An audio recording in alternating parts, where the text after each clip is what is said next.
Praise the lord. దేవుని పరిశుద్ధ నామమునకు మహిమ కలుగునుగాక. ఈ దినకాలపు ఆశీర్వాదపు లేఖనం యాకోబు రాసిన పత్రిక 1వ అధ్యాయము 12వ వచనము. శోధన సహించువాడు ధన్యుడు, అతడు శోధనకు నిలిచిన వాడై ప్రభువు తన్ను ప్రేమించు వారికి వాగ్దానము చేసిన జీవ కిరీటము పొందును. ప్రేమినటువంటి దేవుని బిడ్డలారా, విశ్వాస జీవితములో శోధనలు తప్పకుండా కలుగుతాయి. యోసేపుకు శోధన వచ్చింది, మోషే గారికి శోధన వచ్చింది, దావీదు గారికి శోధన వచ్చింది, సొలొమోను గారికి శోధన వచ్చింది, యేసు క్రీస్తు వారికి కూడా శోధన వచ్చింది. మరి వారు శోధనకు నిలువబడ్డారు. పాపము చేయకుండా వారు నిగ్రహించుకొని దేవుని యొక్క పిలుపుకు తగినట్లుగా వారు జీవించారు. కాబట్టి వారు జీవ కిరీటాన్ని పొందుకున్నారు, మరణమును జయించారు. ప్రేమినటువంటి దేవుని బిడ్డలారా, దేవుడు ఇస్తున్నటువంటి వాగ్దానం ఏంటి అనంటే, శోధనలో పడిపోవద్దు. శోధనలో పడిపోకుండా ఉండాలి అని అంటే ప్రార్థనలో మెలకువగా ఉండాలి. ఆత్మలో వాక్యములో మెలకువగా ఉన్నట్లయితే మీరు శోధనలోనికి పడిపోరు. యోబు గారిని శోధించింది సైతాను. దేవుని బిడ్డలారా, అనేక శోధనలు సైతాను పెడుతూ ఉంటుంది. ఆ శోధన నుండి తప్పించుకునే మార్గాన్ని యేసుక్రీస్తు వారు నీకు ఎప్పుడో ఏర్పాటు చేసి ఉన్నారు.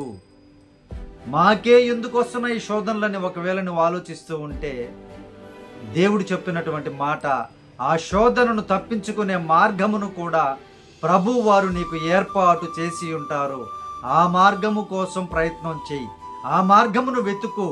అప్పుడు నీవు జీవ కిరీటాన్ని పొందుకుంటావు. ప్రేమినటువంటి దేవుని బిడ్డ, ఈ లోకములో ఉండేటువంటి చక్రవర్తుల కిరీటాలు, గొప్ప గొప్ప వారి కిరీటాలు అశాశ్వతమైనవి. అవి కొద్ది రోజులుండి మాయమైపోయేటువంటివి.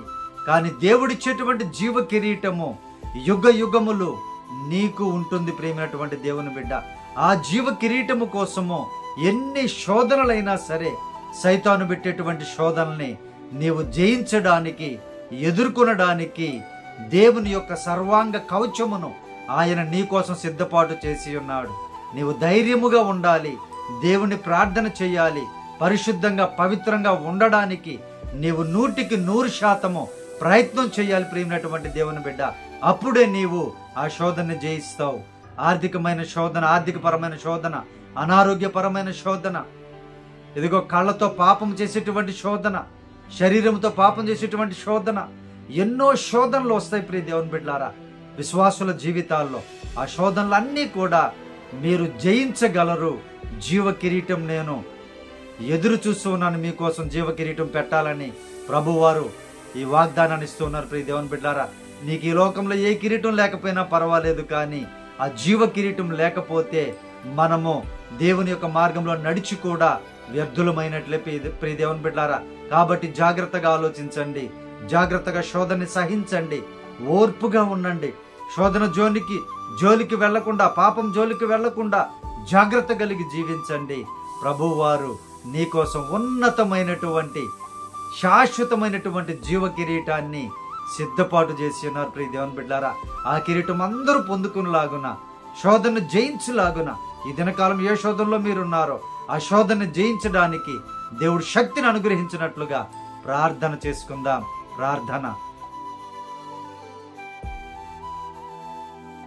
పరిశుద్ధాత్మదేవా, మా ప్రియ పరలోకపు తండ్రి, అయ్యా, ఈ వాగ్దానమును చూసినటువంటి బిడ్డలు ఏ శోధనలో ఉన్నారు ప్రభువా, మీకు తెలుసు నాయన. అయ్యా, ఆ శోధకుడికి మీరు పర్మిషన్ ఇస్తేనే ప్రభువా అయ్యా బిడ్డల దగ్గరికి వచ్చి ఉన్నాడు. ప్రభువా, మీరే సహాయము చేయండి. ప్రతి శోధనను యేసయ్య శక్తి కలిగిన నామములో పారద్రోలమని అడుగుచూ ఉన్నాము నాయన. మీరే సహాయం చేయండి అయ్యా. ఈ వాగ్దానం చూసిన బిడ్డలు ఏ శోధనలో ఉన్నారు తండ్రి, అయ్యా, ప్రతి శోధనను ముగించుకొని వారు సువర్ణము వలె మారుటకు సహాయము చేయండి అయ్యా. మీ జీవ కిరీటాన్ని పొందుకున్నట్టుకు మీరే కృపను చూపమని ఈ దినకాలపు దీవెనలతో ఈ వాగ్దానపు దీవెనలతో చూసినటువంటి ప్రతి బిడ్డను సమృద్ధిగా దీవించమని నజరేయుడైన యేసయ్య పరిశుద్ధ నామములో ప్రార్థించి అడిగి వేడుకొనుచున్నాము తండ్రి. ఆమేన్.